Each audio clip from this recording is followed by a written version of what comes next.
ഇന്ന് തന്നെ ഡൗൺലോഡ് ചെയ്യൂ. കാണൂ നിങ്ങളുടെ ഫേവറേറ്റ് ഷോസ്. ഭഗവാനെ, കൺമുന്നിൽ നടന്നൊക്കെ സ്വപ്നമാണോ യാഥാർത്ഥ്യമാണോ?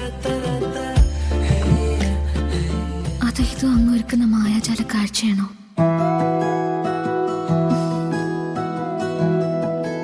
വരണായിട്ട് ഒരിക്കലും ഒന്നിച്ചു ചേരില്ലെന്ന് ഞാൻ കരുതിയത്, പക്ഷെ ഇപ്പൊ സത്യമാവും പോകുന്നു.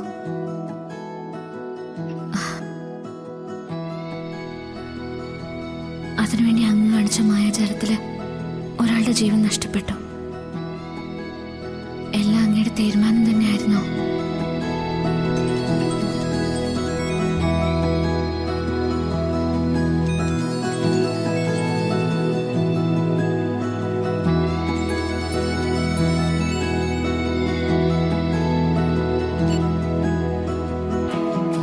ഹലോ. ഹലോ, ഉറങ്ങിയായിരുന്നോ? ഇല്ല, ഒട്ടും ഉറക്കം വന്നില്ല.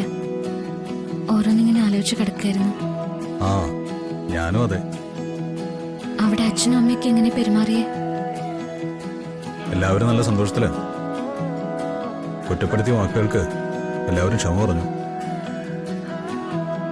അല്ല, അച്ഛനോടും അമ്മയോട് സംസാരിച്ചോ താൻ? അച്ഛനെ ഞാനിന്ന് ഭക്ഷണം കഴിപ്പിച്ച്. അച്ഛൻ കുറേ സംസാരിച്ചു. മുത്തശ്ശി ബഹളം ഉണ്ടാക്കാൻ വന്നപ്പോഴേ ആട്ടി ഓടിച്ചു. ഓ, ഇനി നമ്മളെ കുറ്റം പറയാൻ സമ്മതിക്കില്ല എന്നും പറഞ്ഞു. അതാണ്. എത്രയും പെട്ടെന്ന് കണിമംഗലത്തേക്ക് വരുന്നുണ്ടെന്നും അച്ഛൻ പറഞ്ഞു. വരട്ടെ. എനിക്ക് ഇപ്പൊ തന്നെ കാണാൻ തോന്നുന്നു. ഞാൻ അങ്ങോട്ട് വരട്ടെ? അയ്യോ, വേണ്ട വേണ്ട. അതെന്താ, തനിക്ക് എന്നെ കാണാൻ ആഗ്രഹമില്ലേ? ആഗ്രഹമൊക്കെ ഉണ്ട്, പക്ഷെ വേണ്ട. ശരി, ഞാൻ വരുന്നില്ല. അധികം വൈകാതെ നമുക്ക് ആരും പേടിക്കാതെ ഒന്നിച്ച് ജീവിക്കാമല്ലോ അല്ലേ? ഞാൻ ഭഗവാനോട് ചോദിക്കായിരുന്നു, ഇതൊക്കെ ഭഗവാൻ കാണിച്ച മായാജാലാണോന്ന്.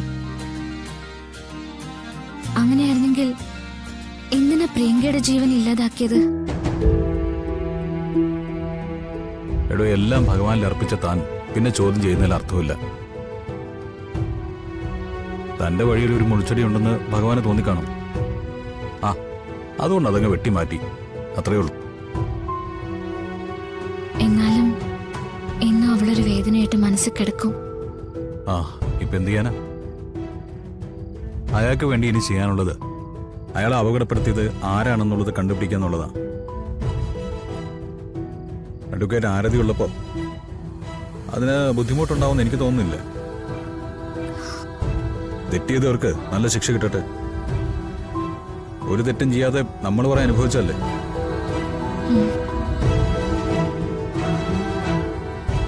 എടോ, ഒന്നിച്ച് ജീവിക്കാൻ തുടങ്ങുമ്പോ എല്ലാ സങ്കടങ്ങളും ഞാൻ തീർത്തോളാം. ചിരിക്കാൻ മാത്രം ശീലിപ്പിച്ചോളാം. എന്റെ കാര്യത്തിൽ അത്ര ഉറപ്പൊന്നും വേണ്ട. ഞാൻ ചിരിക്കാൻ തീരുമാനിച്ചപ്പോഴൊക്കെ നന്നായിട്ട് കരഞ്ഞിട്ടുണ്ട്.